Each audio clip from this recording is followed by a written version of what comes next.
Hello everybody and welcome to the final part of the Drowned City power ranking, where I'm going to do my initial called shots on how strong each of the cards are in Drowned City, so I can use those to look back and see. We've done all the class cards so far, and we're sitting at a 3.4 and a 2.92 average with only the specialist cards left to go. So I think we dive in and get this going. For my ratings, 1.0 are cards that I can never see leaving my binder, like ever. I'm probably not going to want to play them. I can't, like, the only time they're going to leave the binder is if I'm doing some sort of challenge run that may be along the lines of playing all cards or those kind of things. 1.5, they're cards that I don't think are good and are very rarely to leave the binder, but I can see myself actually taking them out of the binder to give them a shot. 2.0 are cards that I don't think are good, but get good when they have a lot of pieces around them to make them pop off. And when I mean a lot of pieces, I mean probably like 4 or 5 other pieces. 2.5 are cards that are generally just fine, or cards that require a few pieces to get going. This is generally where cards that are going to be in like level 0 decks that you would eventually want to cut out would go. 3.0 is when we start hitting cards that are good, cards that I would like to play, cards that are level 0 that will probably stay for the whole campaign. 3.5, these are cards that are very good. Cards that are great are 4, very great or like excellent, and then 5 are like those really banger cards that I can see myself playing forever. We're going to be doing these polls with chat, so let's see how this is all going to go. So I actually need to get my little thing so I can read the cards here. All right, and we're going to start with Library Pass. Now, there's the question of the day. Am I going to actually look to see who can play all these cards, or am I just going to talk about the general strength of the card? Let's find out. 2 cost, 1 experience. Miskatonic Scholar deck only, limit 1 per deck. As a lightning bolt during your turn, if there is no asset attached to Library Pass, spend 1 resource, attach a tome asset from your hand to this card. Attached asset takes up no slots, limit 1 attached asset. Force, when your turn ends, place attached asset on the bottom of your deck. So, we already know that there's a lot of cool combo pieces that we can do with this card in terms of Scroll of Secrets, being able to put cards from the bottom of our deck into our hand. And that works really well with things like the Necronomicon. But even just looping just general tomes also seems like a pretty good plan. Also for a way to just like continue to filter cards through things, like through your deck to try to find some stuff. I think that the Library Pass is a very nice card, and people are still away when I stepped away for lunch because we only got 3 votes, but you guys are making history for chat with a 3.7. Schaffner's Loop, yes, Schaffner's Loop does sound really fun. I mean, maybe I could take like a quick poke just to see who can play this card, but at the same time, I don't really care too much about the power, like who can play it, rather just like the general power level of the card, assuming it's kind of like flat amongst all investigators.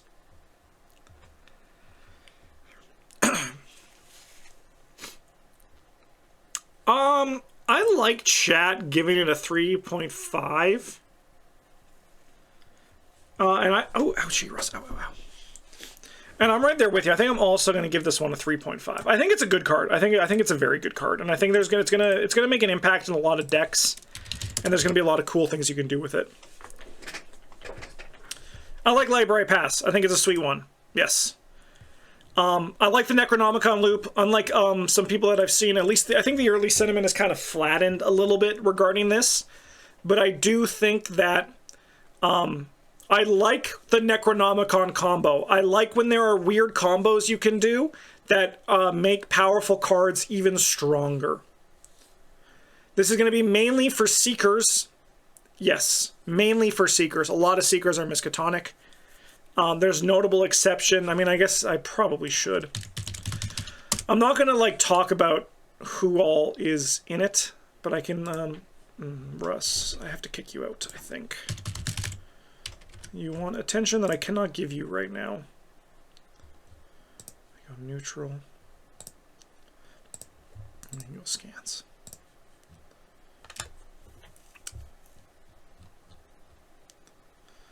So yeah, Library Pass is mostly just Agatha, Crane, and Kohaku are the only non-seekers, and Rita, of course. Love your YouTube videos, by the way. Thank you so much. I always love hearing it. It helps people get into the game. But yeah, I think it's a good card. I think it's a very nice card. But Russ, I'm going to kick you out. Let's go, buddy. No. Time to go. All right. Okay, let's get the show back on the road with our next card here, which is going to be Bound for the Horizon. This is mostly drifters. There is a lot of survivors here.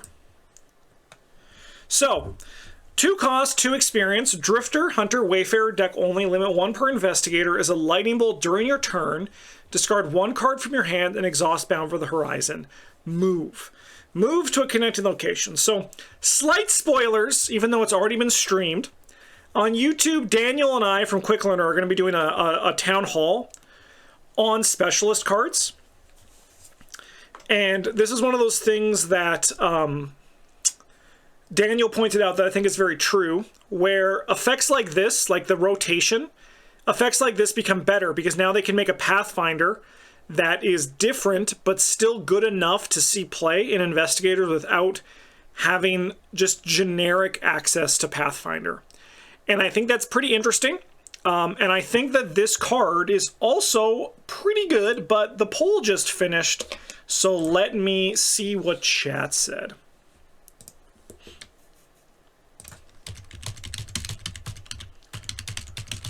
Chat's looking like a 3.6, and I'm going to be real with you, chat. I'm right there with you. I'm going to also give this one a 3.5. I just think we know Pathfinder's good, and this is basically like a survivor Pathfinder. Yes, other investigators are going to be able to tap, like other, like, not like, for example, like Tony Morgan can do this one. Tony is a known hunter, but also like Ursula, but of course she already has, yeah, I'm pretty sure Ursula's a Wayfarer. She already has Pathfinder available to her. But you know what's better than 1 Pathfinder? 3 Pathfinders. Yeah, there's a lot of drifters in Survivor. There's a lot there. So Survivor's getting that extra move is really nice, especially when you also add in track shoes for them. Maybe some people will use track shoes for that extra move, which is really nice. Very good card, though. Very good card. Unfortunately, the buck ends there. We're going to Forbidden Sutra. And I think this is our first kind of like stinker in the specials cards. Not to paint a picture too early, but I don't think I'm going to be rating this one that high. 2 cost, 2 experience. Blessed, Cursed Sorcerer, deck only. Takes up a hand slot. You get +1 skill value while resolving spell events. During a skill test on a spell event, take up to 3 horror. For each horror taken, reveal an additional chaos token for this test. Choose one of the real tokens to resolve and ignore the rest. That's actually a great point. Like, we know this card is great at Agnes. And the thing about, the thing about Agnes is she hasn't actually gotten a lot of support in a while. But like, specifically the horror damage, like the horror support. So notably as well, so I'm actually looking at Patrice, because I think this card is a little bit more interesting. When you can also play, so like Agnes and Patrice, you can also play Peter Sylvester. I think that's pretty interesting. You know what? Maybe there's a shot. This card actually might have just got like a little angel came down from heaven. Chat's giving it a 2.5.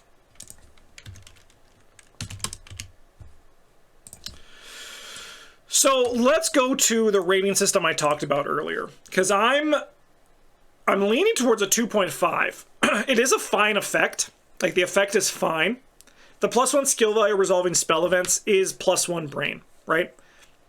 And I think that people are knocking +1 brain more than they should be. You don't need a lot to make it work. I mean, I think like to make this really pop off, you need some sort of synergy with horror, or an ally that can soak horror and then maybe can heal that horror.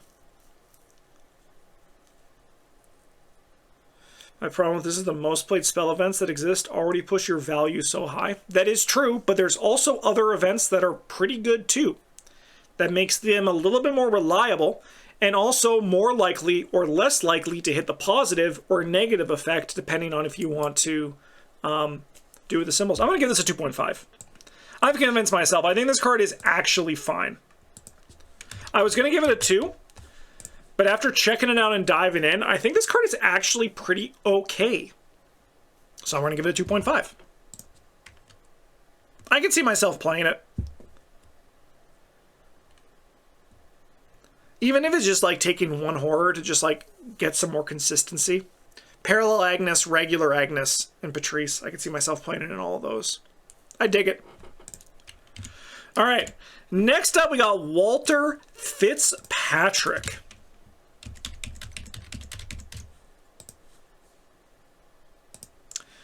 Three cost, 2 experience. Civic Silver Twilight Socialite deck only. He's an ally that soaks for 2 and 2. You get +1 skill value while parlaying. After you successfully parlay, exhaust Walter Fitzpatrick, gain 1 resource.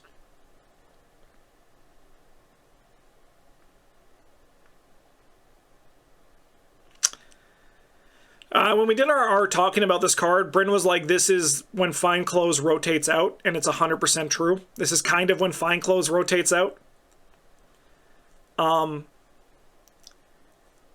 It's a question that I'm really interested to see with Walter Fitzpatrick, which is how much does Parlay continue to get support going in the future, right?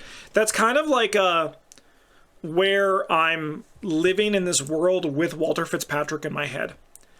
Because if Parlay continues to get support, this card's going to be pretty alright. Chat's giving it a 2.7.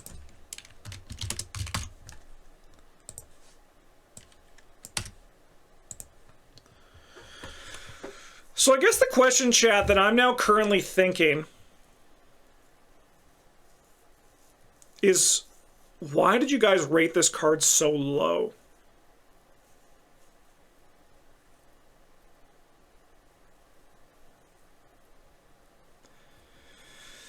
Because I know that this effect is very nice.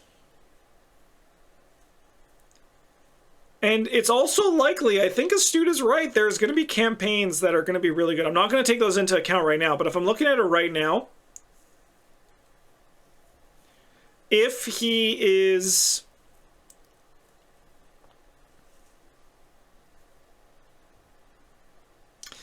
Chat, I got to give him a 3.5. We're only playing this motherfucker in parlay decks.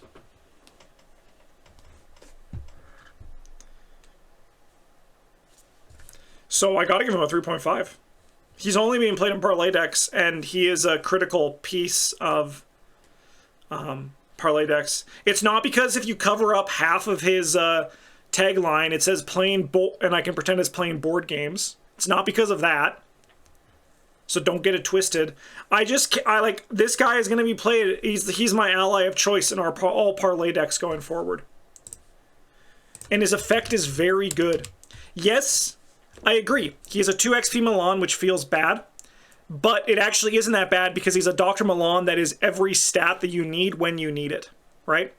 Like, even if we look at Vamp, right? You can use this guy to get +1 to all those stats. Couple it with Fine Clothes because I'm playing Legacy. Yeah, you need to successfully parlay, which means you do need to test. I do wish this guy was after you parlay. I think he's legit. I'm going to give him a 3.5. I think the 2s are actually kind of crazy. All right. Next up, we got Captivating Performance.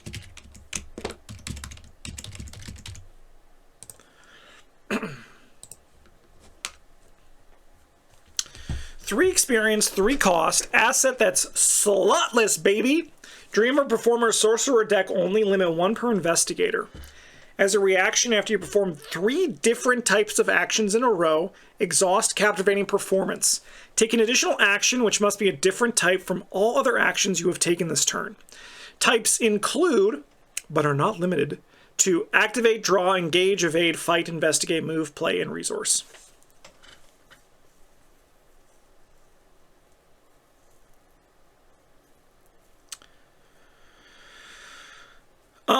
So they have clarified that this works good. So like if, for example, you do a 6th Sense investigate, it counts as either an action, an activate action or an investigate action. I think that does a really good job of making this card more viable, because if it was the otherwise, like this card was kind of like DOA, right?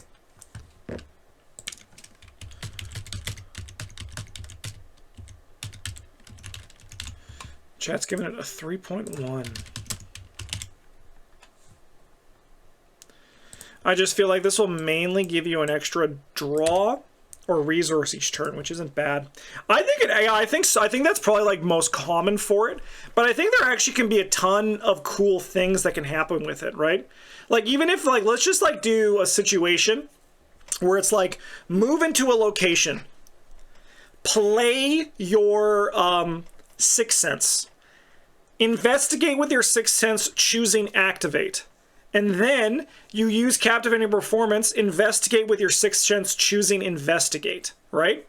And replace that play your 6th Sense with just play anything. I think this actually is going to trigger for positive actions more than you think. And I think this is going to be a really strong card for flex investigators. I would give haste a 3.5. And I think that this is very close to haste. So we're going to go 3.5.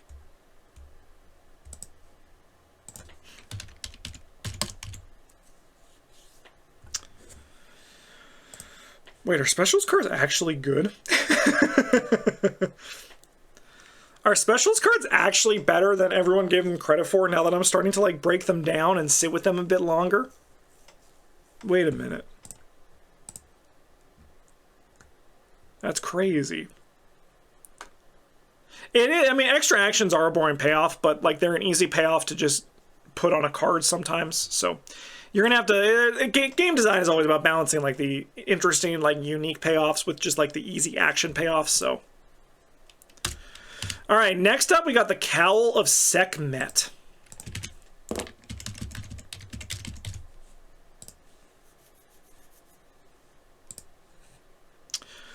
Alright, 2 cost, 3 experience, takes up the body slot, soaks for 2 horror. Believer chosen cultist deck only. When you enter a location, exhaust Cowl of Sekhmet until the end of the round. Each non-elite enemy at the location cannot engage you, and you cannot deal damage to those enemies.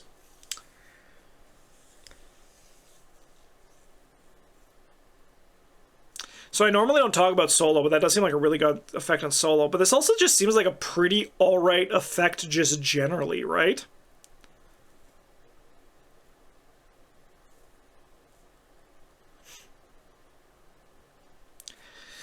Being able to just say no to enemies is kind of just good. So the only thing that sucks is if it doesn't work if you draw enemies during the Mythos phase. I wish it did, you know? So I think that's like the biggest like knock against this card's power level is that if you draw an enemy, you're kind of just like, but my Cowl of Sekhmet, you fool, you're supposed to ignore me, you know? It's like that's a little bit awkward.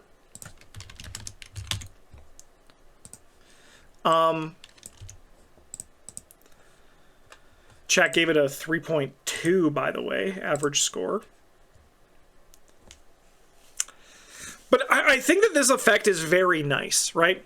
Just being able to, like, it allows you to go off on your own a lot, move through locations with enemies, allows you to kind of just, like, leave enemies where they are and then just be like, bye, bye, bye, and, like, keep going. And that's a really good effect. Like, this isn't something you take as, like, the fighter.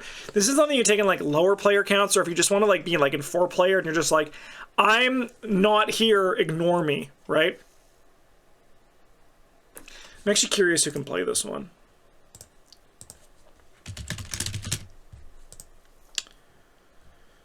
Amina, Diana, Father Mateo, Lily Chen. So you're not playing. You could play in Sister Mary's. Like, I think the issue with this one is that it's going to be less playable. Just generally to the who can play it. It can have hidden pockets. Yeah. My Cowl of Sekhmet has so many hidden pockets. I'm going to give it a 3. I'm going to give it a 3. I think it's going to get gated a bit about who can play it. Because again, I think this is better in like Cloovers, but like we're going to get new people every box that suddenly it's like, oh, this specialist card is a card that they can play. And then in 4 years, once this rotates out, we can be like, they're going to like just put out a card and it's going to be like, what the frick, this works with this guy? This is crazy. How did they not know this was going to happen? You know, and that's going to be kind of cool when that happens. All right, let's go on to Dakota Garofalo, and she is a beauty of a card. Very well designed, and I think she feels very good. 4 cost, 3 experience. Ally, Hunter, Wayfarer for his traits. I've never read traits before, but I'm reading them right now. Detective, Hunter, Wayfarer deck only. Takes up the ally slot, so looks for 2 and 2. While there's a creature or monster enemy at your location, it gets +1 brain and you get +1 brain and +1 fist. As lightning bolt exhausts Dakota Garofalo, choose an enemy or location or connecting location, move to the chosen enemy's location, and engage it. So notably, I'm still saying notably all the time, and I'm not going to stop. They made the right choice in having it you being the moving to the enemies. I like that a lot more than the enemy getting dragged to you. You do not need to be at it could be just an enemy at your location, so you can just engage from people. It's a free, like, riot whistle.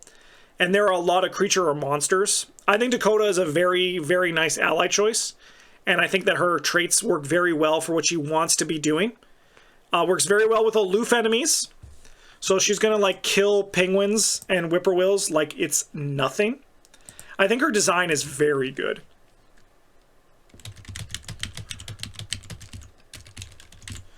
Chat gave her a 4. Honestly, I'm not there, but I might be. I have to think about it. I was going to give her a 3.5, but suddenly I'm falling for mob mentality.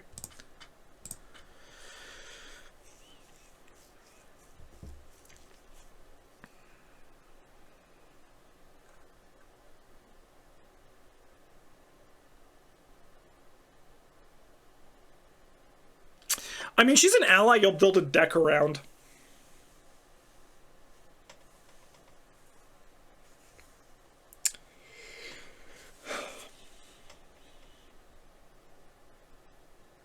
She's very good.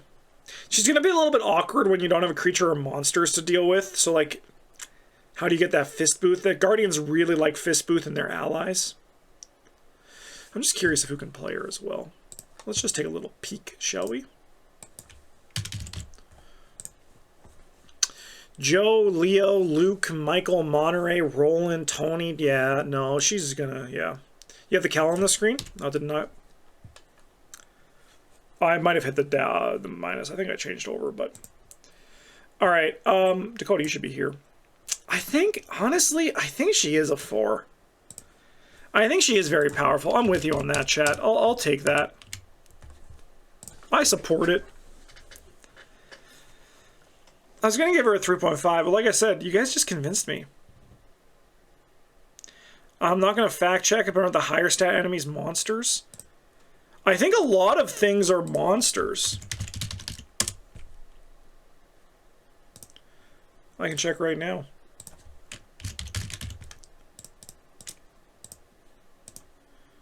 Alright. So, deep ones, Byakis, ghouls, thralls, monstrosities, shuggets, ghosts. Don't help for the ghosts. There's a lot of monsters. The snakes, yeah, no, she's very good.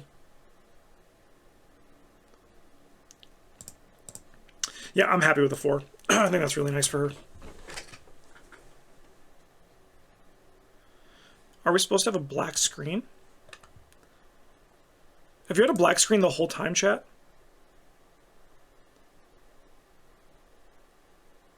Have you had a black screen this whole time?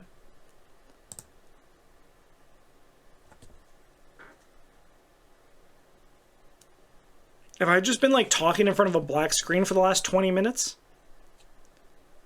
Or did it just turn black? I've been talking in front of a black screen for 20 minutes? That's horrible. Well, here's the tier list, chat. Black screen was since food break. Wow, that sucks. All right, one second. Let me just pause this for a second. All right. Well, everything's good. I mean, you in YouTube, it'll just be strange. You won't actually even really notice it that much. But let's go on to our next card here, which is Nose to the Grindstone.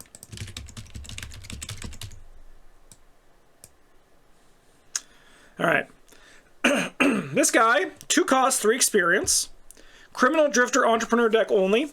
As a lightning bolt during a skill test on a tool asset, exhaust Nose to the Grindstone, you get +2 skill value for the skill test. If this skill test fails, either replenish 1 supply on that asset or gain 1 resource.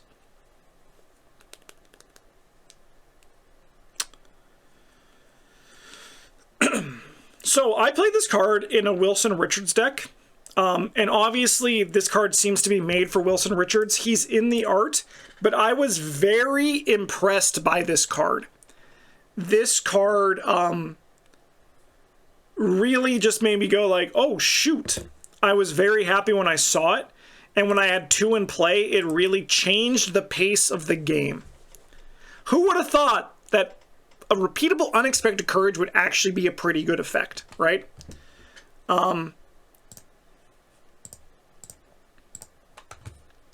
Let's see what all you wonderful people give this at home. 3. Went too far. 3.5. Honestly, Chad, I'm right there with you. I'm also going to give this a 3.5. Again, like, wait a minute. Are specials cards actually, like, pretty okay? I just think we can't neglect the fact that having a... Having a repeatable unexpected courage on the thing you want to be using every turn is really nice. And then, like, it also can, like, give you some security for those things where, like, if you want to replenish the supplies or just gain money. I think it's a very quietly powerful effect. And I was impressed by it in a way that I didn't think I would be. So I think Nose to the Grindstone gets a 3.5 because of that. Next up, we got Sound Support.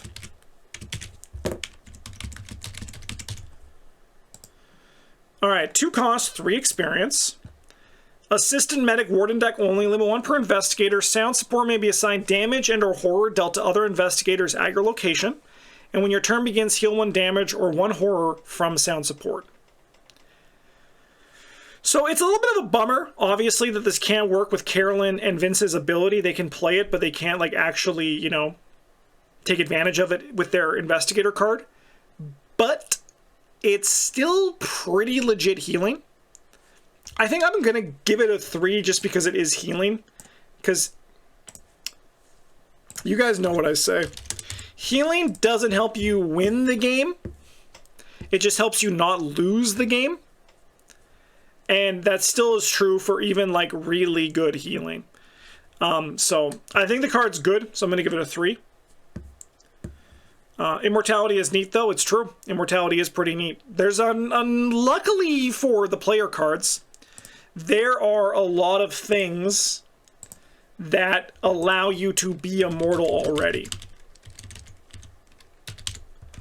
4.1 from chat.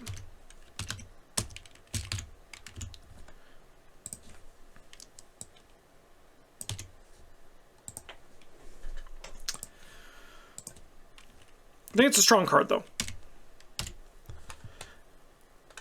All right. Next one we got here is Trench Armor. Trench Armor is a 2 cost, 3 experience, body slot asset for agency, police, and veteran decks only. Cancel the first attack of opportunity made against you each round.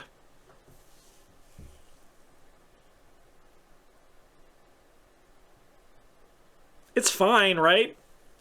I like it in Trish. Like, I think Trish is probably the person who I would play this card the most in as a one-of. I think it's a really nice one-of in Trish. I think this card's ultimately just okay, though, right? I think like this card screams 2.5. I'm gonna be happy to play it when I do, but it's not exactly anything too exciting, you know? It's like there and it does its thing, but it's not gonna like, you're not gonna be like, I've won because of trench armor. It's more like I took advantage of trench armor to have a better shot of winning the game.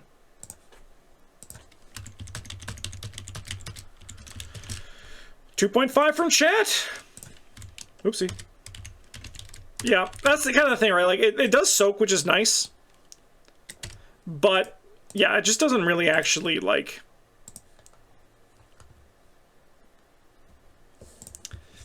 It doesn't do much. I kind of like it in Dexter, too, where you can, like, play something. And then, like... use your magic to play something else and like not take attack as opportunity. So you can have like setup turns even if you draw an enemy. I don't know, even in Dexter, it doesn't, I don't know, it's just fine. It's fine. We went the wrong way. Next up, we got Storm Ruler, which just gets more and more awkward every time I look at it. Which is unfortunate because my first read on this card blew me away, and then I just read it, and again, and I was like, wait a minute, no, I was wrong. And then you read it and you're like, oh no, I was very wrong. And then you're like, does this card actually do anything? All right, 3 cost 4 experience, takes up the hand slot, Blessed Clairvoyant, Sorcerer deck only, fight. Add your brain value to your skill value for this attack. If this attack is successful, in addition to its standard damage of 1, you may exhaust Storm Ruler to deal 1 damage to enemy or location for each skull, cultist, tablet, and squid symbol revealed during this attack, to a maximum of 3 additional damage.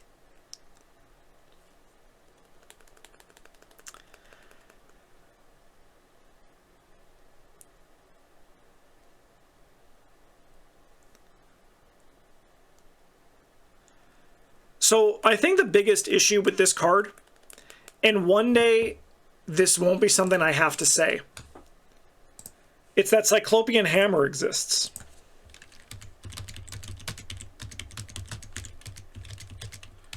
Jack gave it a 3.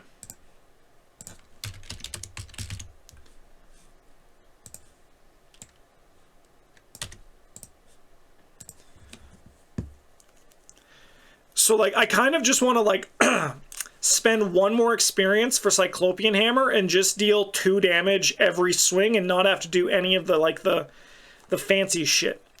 Because if you ignore tokens, they're not revealed.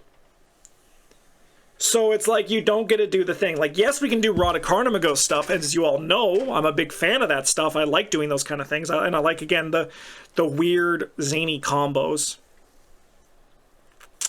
But you need to build around this card. So I'm going to give this one a 2.5.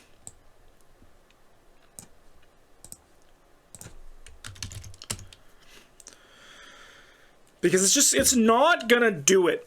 It's just not gonna do it. It's just not. It's just not. All right. Archibald McVey.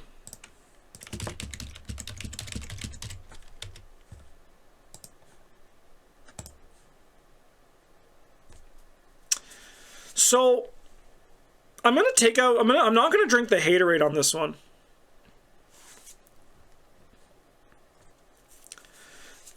I actually don't think, like, I don't think he's good. I don't think he's as bad as people make him out to be. I think he's just completely in the middle. I'm going to give him a 2.5. But I don't think he is as bad as people say. And I think a big reason for that is Enraptured just came out with this guy too. Archibald McVey makes a lot more sense with Enraptured. So that's where I'm living. And again, I think it was also eye-opening for me personally when Travis and Bryn did not have a negative reaction to this card, and then I was like, wait a minute. Have I been caught up in Mania? Jet's going to give it a 1.7.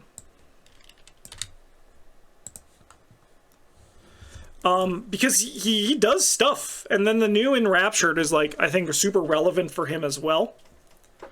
Anything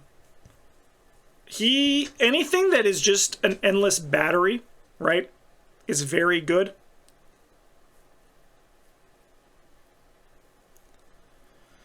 I think I just want more from anything I spent 5 XP on. I think it was 3, I could be kinder. He's a neutral card, though, right? I know specialists, they say, are neutral, but they're neutral cards. I don't think he's bad. I think suddenly you're going to see somebody play, like, so you're going to see somebody bring this guy to the table, and then they're never going to spend resources on their insight events again, and you're going to be like, wait a minute.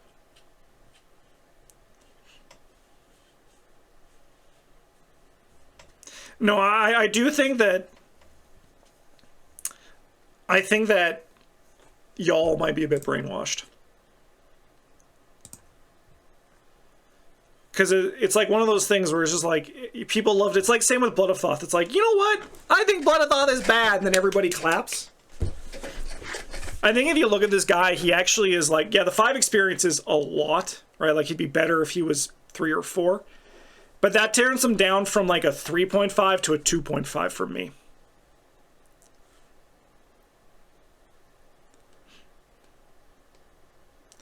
He's free. That's the big thing too, right? Like, this guy is free when you play him. But the Thoth one is correct, though. Yeah, but everyone wants to be pat on the back. They want to be patted on the back for saying Blood of Thoth is bad. They say it's the worst Mystic card. It's not the worst Mystic card.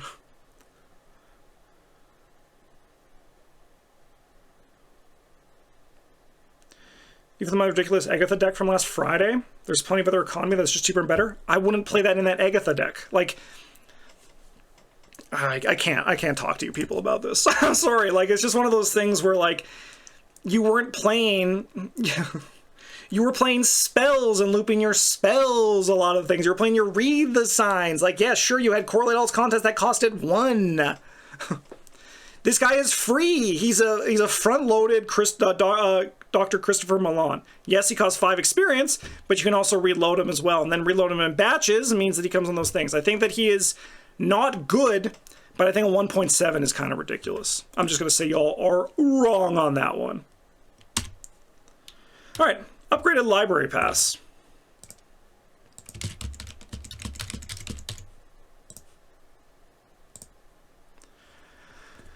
Mystic Tonic Scholar deck, only permanent limit 1 per deck is a lightning bolt. During your turn, if there is no asset attached to library pass, exhaust library pass. Attach a tome asset from your hand to library pass. Attached asset takes up no slots. Forced, when your turn ends, you must either pay 1 resource or place attached asset on the bottom of your deck. So, little issue with this card that I actually kind of enjoy if it does end up working this way, if they don't say, oops, we made a mistake, is that you have to pay a resource if there's nothing attached to it at the end of each of your turns. And I kind of like this design space. I kind of like this design space where permanents can have a downside. Oh, did I not put him in the spot? Oh, I didn't. He should be at a 2.5. Where it's like they kind of have this downside that can kind of change things up a bit, where you can kind of get a little bit knocked because of it. So I actually hope they say, no, that was the intention, because I think that would be kind of cool. Chat's going to give this a 4.8.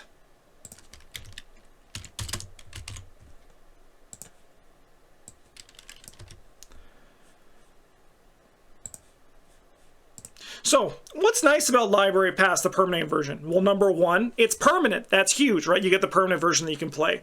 Number 2, you can just, like, attach tome assets for free, which is really nice. You don't have to find it, and then you can just keep looping. You can pay for it. You can pay for it to the point where you've paid for the cost, and then you, like, essentially have just, like, I guess, the borrowed a book until you bought it, which is really nice.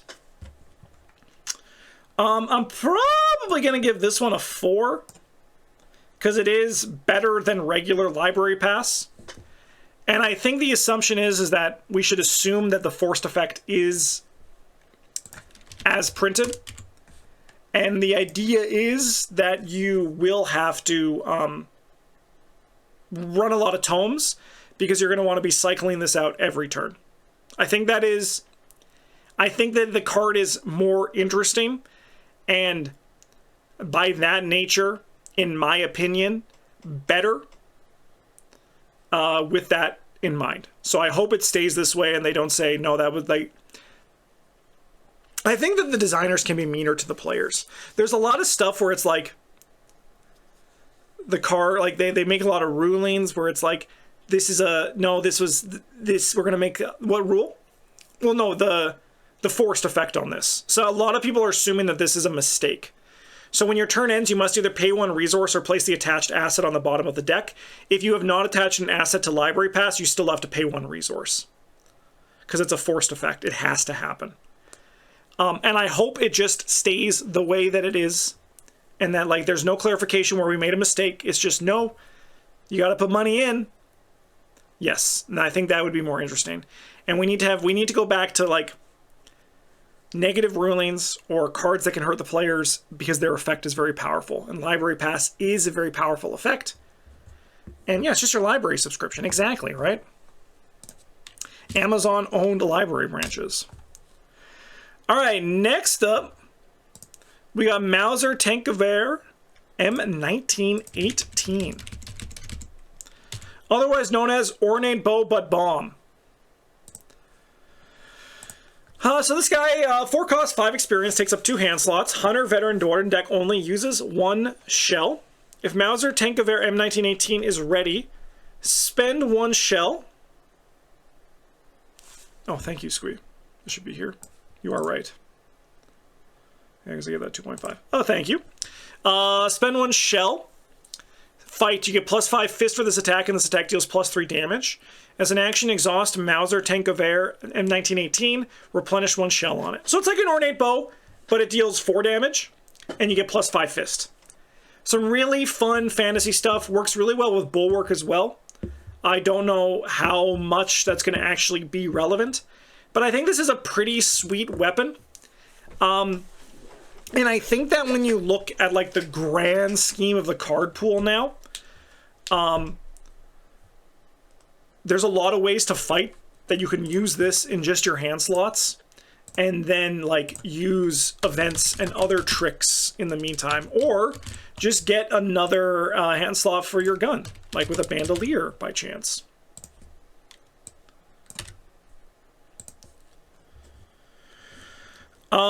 Chat gave it a 3.5. I'm torn between a 3.5 and a 3, and I need to look at my tier list.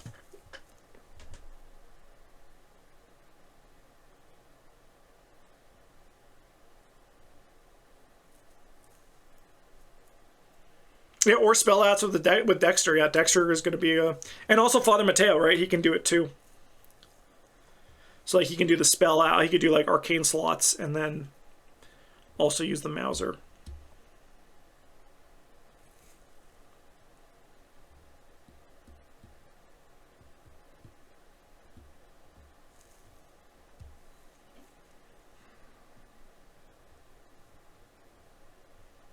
So I think this is worse than the Gatling gun. I think the Gatling gun is better, and I gave that a 3.5. But is it that much worse?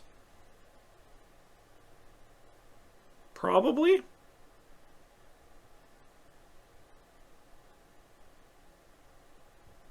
Yeah, I'm going to give it a 3. I think it's a nice flashy gun, but it has the same awkwardness that the Ornate Bow does, but with less workaround for it. So I'm going to give it a 3. All right. On their heels.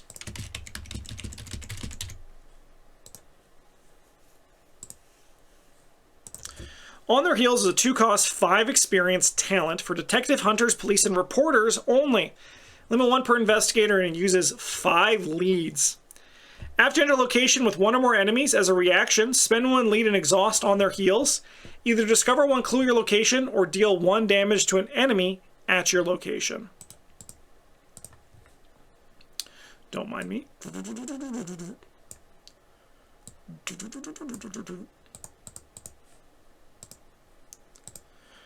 I think this card's pretty legit. I like it in tandem with Dakota Garofalo, right? Move into a location with an enemy, trigger on their heels, get a clue, right? Ping that enemy, depending on what you need. I think it's a pretty legit card. It's probably going to be a 3 for me.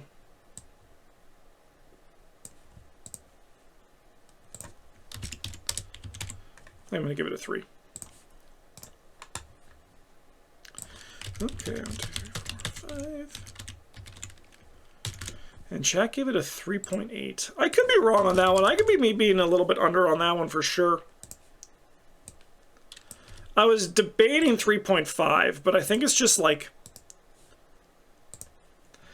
only having 5 leads on it. Like, I guess that's me being like, I only get 5 clues out of it, you know, but like I kind of want like more for my 5 experience. Especially when there's like a stipulation required for it, but I could be wrong. I'm going to stick with my 3 though. But I could definitely see myself looking at that one and be like, that one should have been a 3.5. I mean, we'll find that out in 2026, assuming I haven't been crushed by a boulder. It's 5 XP, but agency backup exists and feels similar. I mean, it is ultimately agency backup. Just it costs 2 instead of 7, but you can't like heal it, right? Definitely good because of that. That's why, like, I think, like, when I first read it, I was like, oh, this is fine, but then I sat on it, and I'm like, no, this is just agency backup, but different. All right, so we're going to do all of the oaths together because they're all actually the same card. It's not like the research cards. So we're doing all of the oaths together, all 3 of them. All right, 1 cost, 5 experience. Takes up the arcane slot. Cultist, Cursed, Silver Twilight deck only. Fast and Myriad. Limit 1 Sacred Oath per deck. Max 3 copies of Sacred Oath in play. Up to 3 Sacred Oath cards take up 1 arcane slot. When you draw a non-weakness, pact, or terror treachery, discard a copy of Sacred Oath from play. Cancel it. We also have Oath of Order, which is Curse and Hex. And then Oath of Wisdom, which is Omen and Power. Can you imagine doing them separately and giving them wildly different ratings for them? Push my glasses up. Well, in Path to Carcosa, the Oath of Wisdom is probably going to be so much better than the other ones.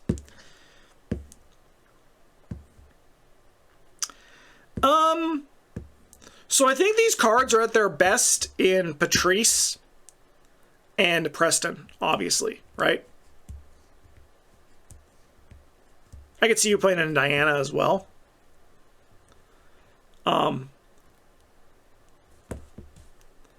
of torn on this one though. This is a tough one to evaluate because I feel like these are cards that you won't know until you play them, and then you'll be like, oh yeah, of course, they're just like mid, probably.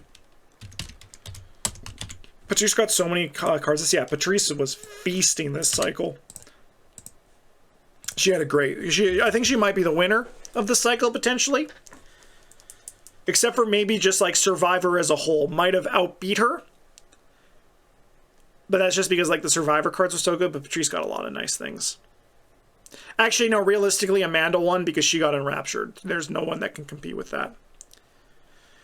I also think I'm just going to settle on 2.5. I think they're fine, but I think they're going to have the Empower Self problem, where they're going to be a little bit clunky, where you're going to like draw the wrong ones. It's nice that you can discard any of them, right? And that's kind of why I think Patrice is going to be best with these, because she can just like bleh, vomit them all out on the table. And the other investigators won't really have the same potential that she does for that. So I think that that's why she's going to be the best user of these. But they are fast, and like they are Mythos Protection. They do cost 5 experience, but you get 3 of them. I don't know, they're strange cards, but I think they're ultimately going to just be fine. All right, on to the events. We have Name Your Price. This is a 20 cost level 2 event, criminal socialite deck only parlay. Deal 10 damage to an enemy or location. Deal 5 damage instead if that enemy is elite. Remove name your price from the game. Boo! Remove the elite clause! How broken would this be without the elite clause? I think it would be fine.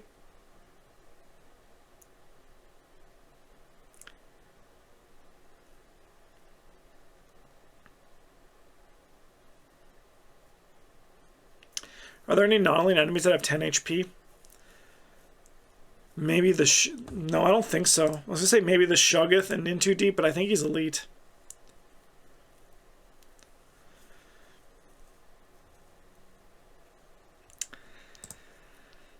I think it's a nice payoff for big money decks. The dude in the finale, yep. Of,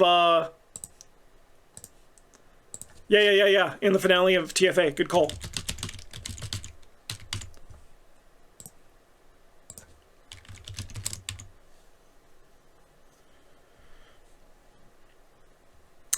Chat gave this a 4.3. Chat, I got some bad news. I'm going to give it a 2. Maybe a 2.5. It's going to be low for sure.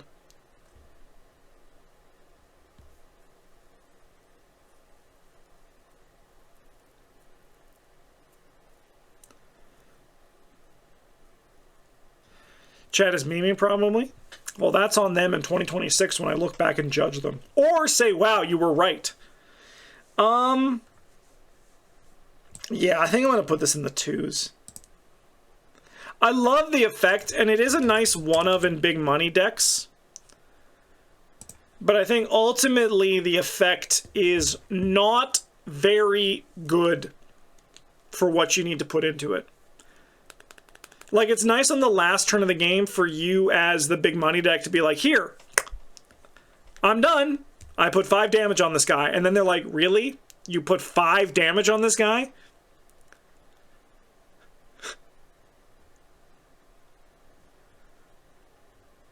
Like, you spend like 4 resources per damage? Like, that's, like, I mean, that's small favor rates, I guess.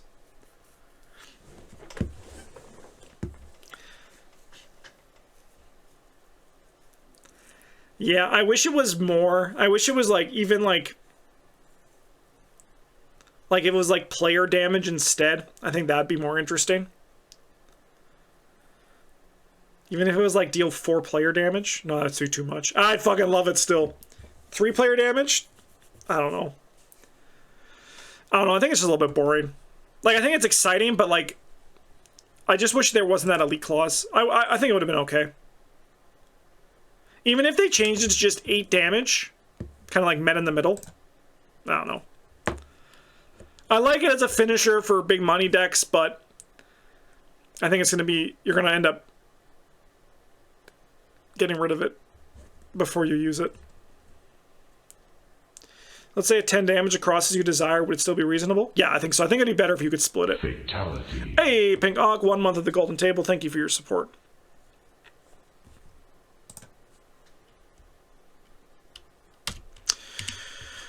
All right, next up we got True Awakening.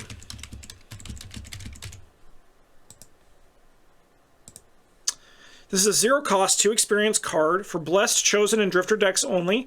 Choose and resolve one of the following. No, it's 2 of the following in any order. Draw 2 cards, discover clue location, heal a damage, heal a horror. What this card, in my opinion, actually reads is draw 2 cards and resolve one of the following. Discover 1 clue, heal 1 damage, heal 1 horror. The draw 2 is just too good for me to say no to it. Like, yes, the fact that it's modal means you can choose the best one, but I can't imagine me choosing anything but card draw on this one. It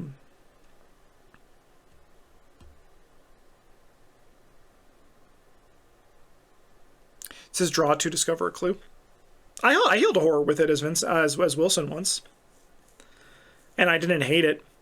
But I did use the first one for draw 2, discover a clue. So you are right about that. Alright, let's see what chat gives it. I'm still kind of torn on mine. I'm still mulling it.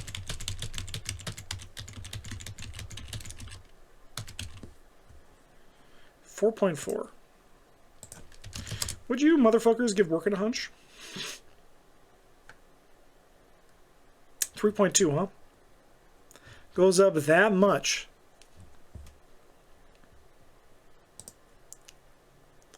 I love a Tesla's clue for free. You should have been here over here earlier. I'm going to give it a 3 thing. I'm going to give it a 3.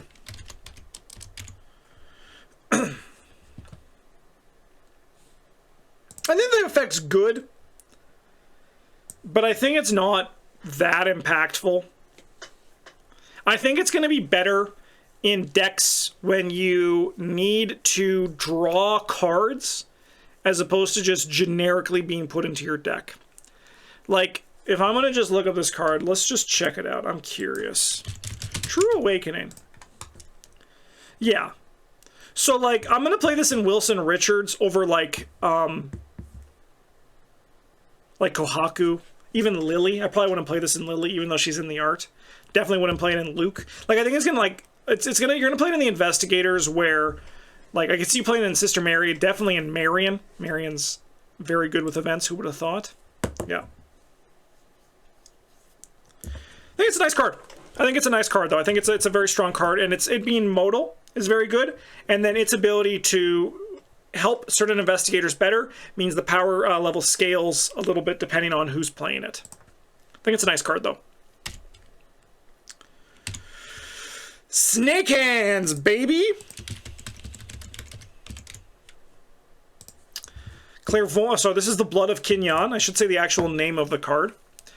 This is Clairvoyant Hunter Sorcerer deck only. Fight. You may use your brain instead of your fist for this attack. For each empty hand slot you have, you get +2 skill value and deal +1 damage for this attack. If the attack defeats a non-elite enemy, add that enemy to the victory display and attach Blood of Kinyan to it. What do you mean, Snake Hands is the actual name? I mean, we're going to work hard. We got Big Butt Baby to stick. God works hard, but PBG trying to get a card with named Snake Hands works harder. I like this card quite a bit. I think I'm going to give this a 3, though. I think it's a good card. I think it's going to be a powerful card in the right decks, but it is an expensive kill spell. There are other kill spells you can get that are probably just better. So it's going to lose out because of that. And when I say lose out, I mean like fall from a 3.5 to a 3. Should I give it a 3.3?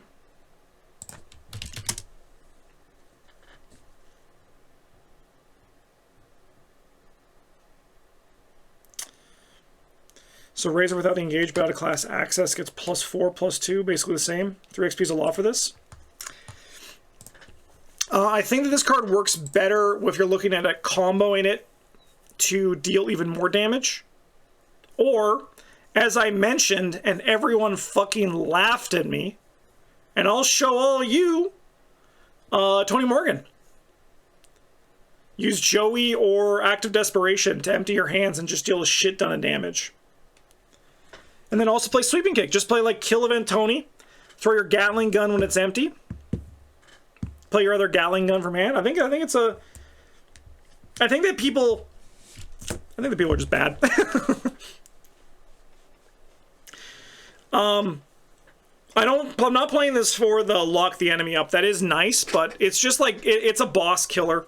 As we learned with things like Reestrad and stuff like that, having the ability to scale your damage. Obviously, Reestrad is easier to do it in. Is a very nice effect.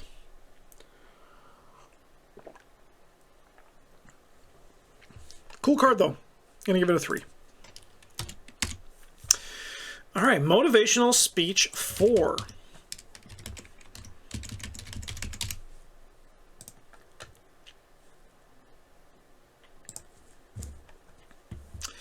Zero cost, 4 experience, Civic, Performer, Socialite deck only.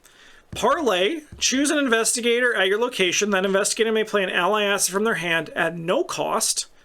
Then, that investigator may trigger an action ability or lighting ability on that asset, ignoring all costs.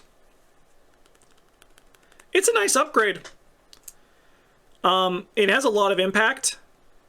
Very elegant design on the specialist thing too, where like it lets Charlie Kane play an upgraded version.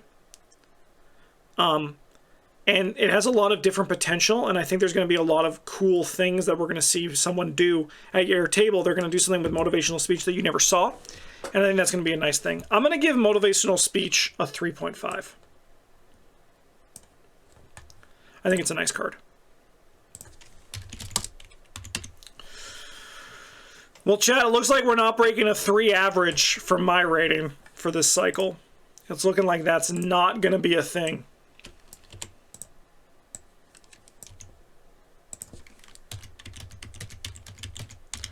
Jack gave it a 4.4.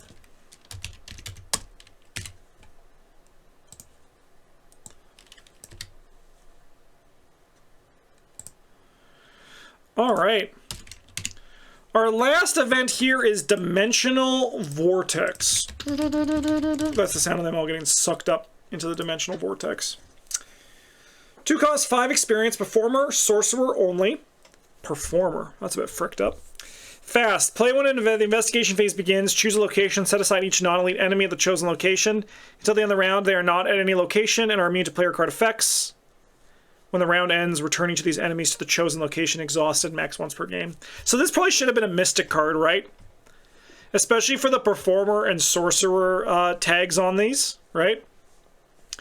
With that said, this is an incredibly powerful effect. You're never going to need 2 of these, but this is an incredibly powerful effect for campaign tech. I think it's like campaign related. It's going to be better in other campaigns. I think it's a nice card. I'm just trying to think of where I'm going to exactly put it. I'm hovering around a 3, just because it is a tech card.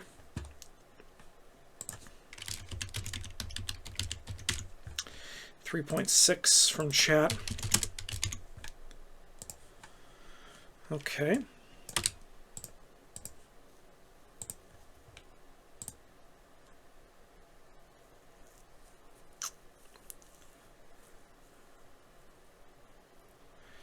Would be cool if this was exceptional, but also did connecting locations for maximum Timmy.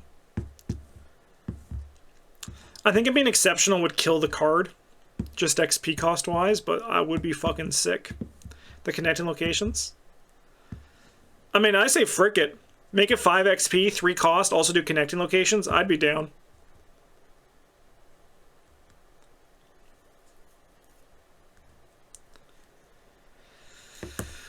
Where are you gonna live?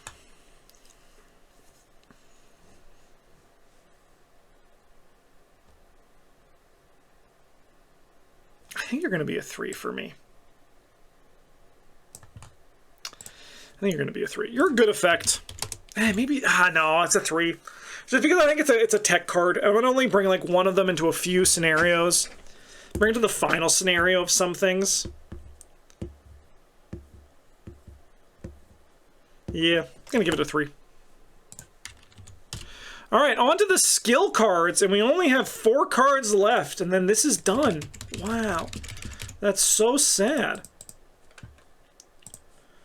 All right, Dreams of the Clay. The Clay? Clay. I wish this was called Dreams of Clay, but I'll take Dreams of the Clay. Artist, Clairvoyant, Dreamer, Performer deck only. Commit only to a skill test on a Treachery. If this skill test is successful, put Dreams of the Clay into play in your play area instead of discarding it. As a reaction, when you draw a non-peril Treachery from the encounter deck, remove Dreams of Clay from the game, cancel its revelation effect, and discard it. Yep, it's good. I'm going to give it a 3. That is a good effect. It's just a ward of protection. It really is. It's just a ward of protection that sneakily cancels 2 treacheries, right? It just sneakily stops 2 treacheries, which is kind of nice. Whoa, Chad, you guys love this fucking card. Holy shit.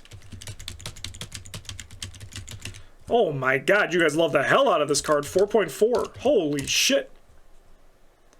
I'm here for it. I love the flavor of it. You dream it, you sculpt it, and then you're like, I recognize this. That's that rotting remains from my dreams. It doesn't scare me, it was just a dream. Alright. Next up, we got Inquisitive, which I'm actually honestly surprised was not a card name that they used before. Assistant Miskatonic Scholar deck only. If the skill test is successful, the performing investigator may succeed by up to 2 more or down to 2 less to a minimum of 0.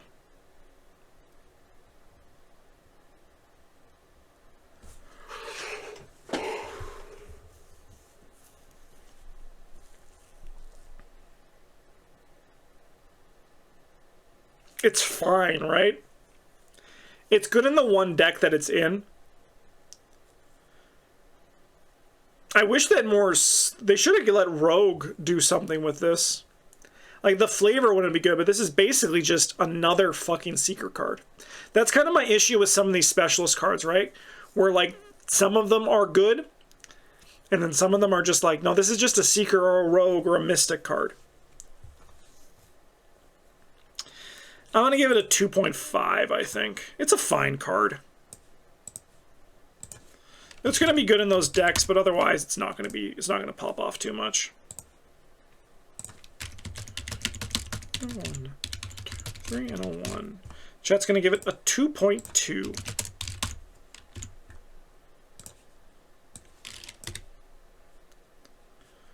Okay. Next up, we got Double Down.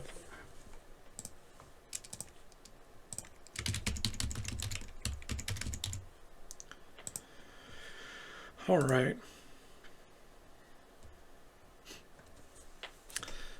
2 experience, max 1 committed per skill test. After you commit Double Down to a skill test, spend up to 3 resources. For each resource spent, Double Down gains Wild. We're always going to pay 20 buckaroos and Seeker to loop the Necronomicons just as it is. I mean, I think Seekers, I think they might be the loser of the cycle, to be honest with you. I think the Seeker stuff is pretty mid. And I think, like, Rogue is pretty good in this cycle.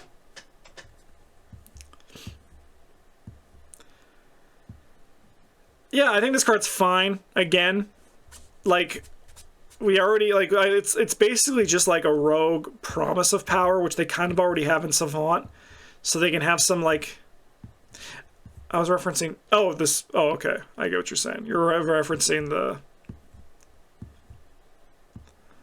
specialist cards.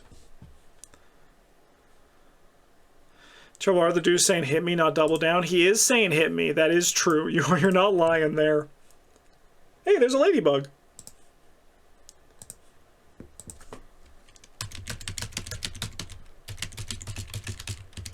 Um, 2.9. I mean, honestly, I'll be there with you. I think I'm going to give it a 3. I'm going to give it a 3. I'll talk about it in 1 second. So the thing that I find most interesting about Double Down is that, for me, it kind of negates the level 4, whatever it is you've had worse, right? Where not every rogue can play this card, but a good number of rogues can play this card. So this kind of just, like, replaces it for me for a lot of things. But I like having more options to spend your money to just, like, pass tests in the Mythos phase.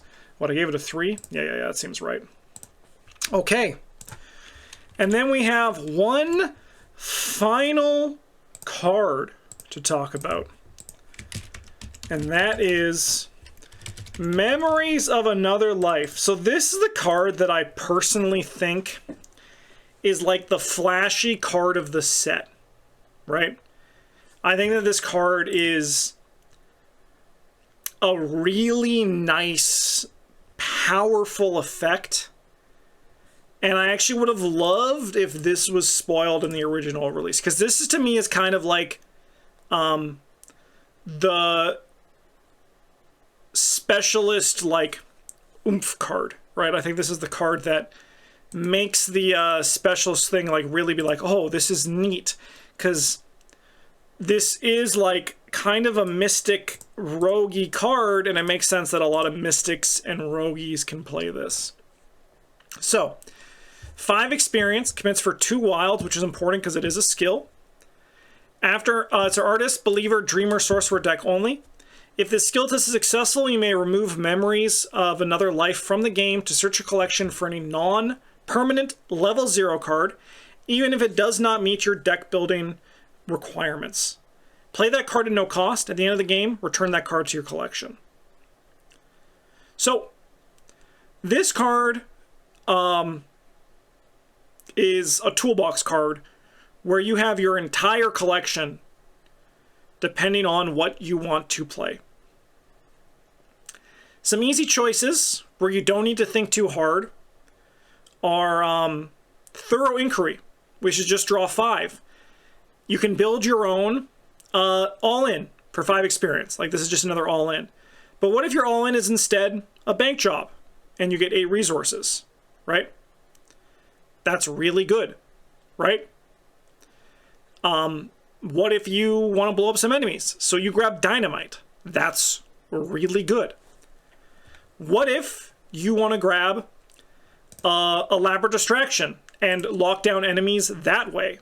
What if you want to grab cunning distraction and lock down enemies that way, right? The fact that it can be any incredibly powerful level 0 card is huge. It's huge, right? But what matters to me, and what makes this card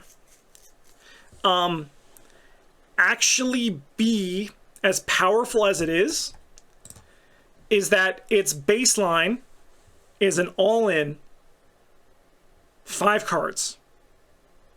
Just draw 5. I also don't get the people voting 2 or 3 on this. This card is incredibly good. It can be a Leo, it could be a Leo DeLuca, right? It's whatever you need in that moment that is going to help you win the game.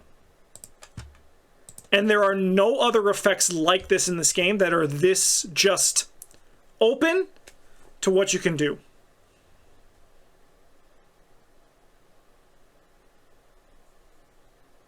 All-in isn't level 0? No, but Thorough Inquiry is. That's what I'm saying. You build your own all-in, right? I know all-in levels isn't level 0. I've been playing this game since it fucking came out. Thorough Inquiry is a draw 5. That case is yes. Like that, that's what I'm saying, right? Like you build your own all-in, so this is just a 5 experience all-in floor. And all-in is a good card, right? So like this is one of the, this is one of those things that this is just what makes this so powerful. I'm gonna give it in one of the top 2 tiers, but I just don't know which one. Dude, this even being a dynamite is insane.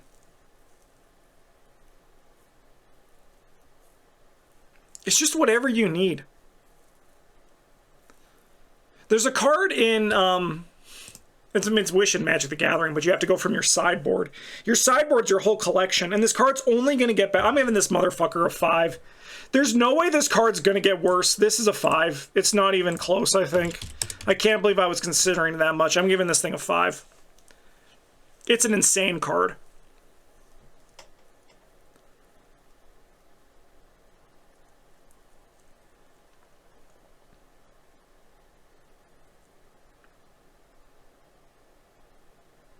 Yeah, but there's a, so what I was saying in Hearthstone, there's a card that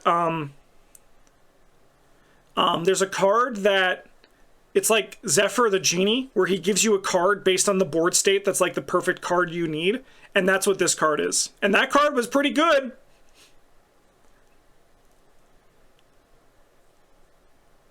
This basically gives you the card you need for your board state. And the game can't, like, it can only counter it with the auto-fail. Which would suck, mind you, it would suck. But, like, every time a level 0 card comes out, this card is going to be, like, there, right? Yeah, and I agree with you, Dice Gods. It's the versatility. The versatility is just insane for this card. It's absolutely disgusting. It's whatever you need, right? I should probably make a list video of cards to hit with Memories of Another Life. Because the thing is also, it costs, here it is, at no cost. At no cost. So any additional costs you don't pay. That's really good for double events. Yep. Card's crazy. I highly recommend if you play it with people.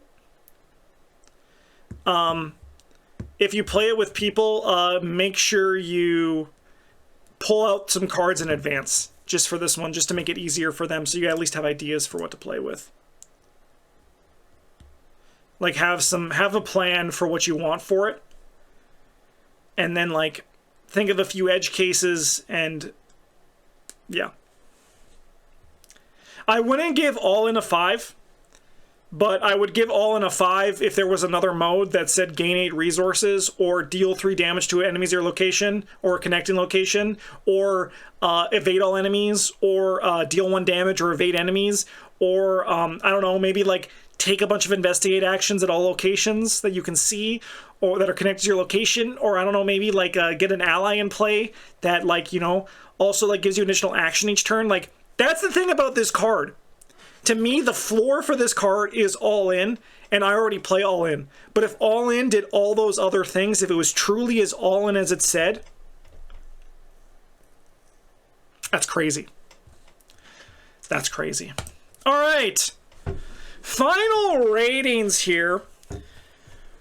Close to a 3 on mine for the average, 2.97, and a 3.13 from chat. So notably, this is much lower. Scarlet Keys, which was a powerful set. Scarlet Keys was a powerful set. 3.25 from me on my initial rating, which dropped down to a 3.05, and an initial rating of 3.66 from chat, and that fell down to a 3.26 after a year, which we're going to find out once we do the me and chat in 2026. Notably, Hemlock Vale was a 3.10 on my initial rating, and a 3.38 from chat's initial rating. And we have not done the re-rating yet, so I'm very curious to see how that is going to go. So that should be a fun time, which will be happening in a few weeks on the channel, which is really exciting. This was a good one. I hope you all enjoyed it. I had a good time.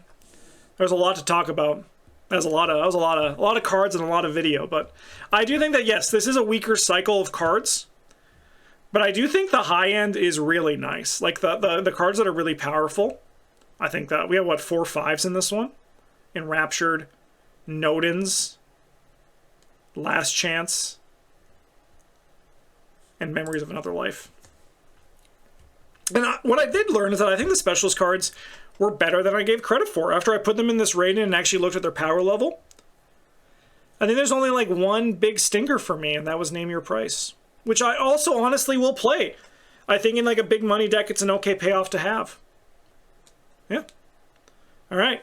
Thanks for watching, everybody. I hope you enjoyed this. Have a great rest of your Sunday or your Friday if you're watching this live on Twitch, where I stream every Tuesday and Friday for ARKHAM. In the meantime, thank you so much for watching. Have a good one. And as always, GG's.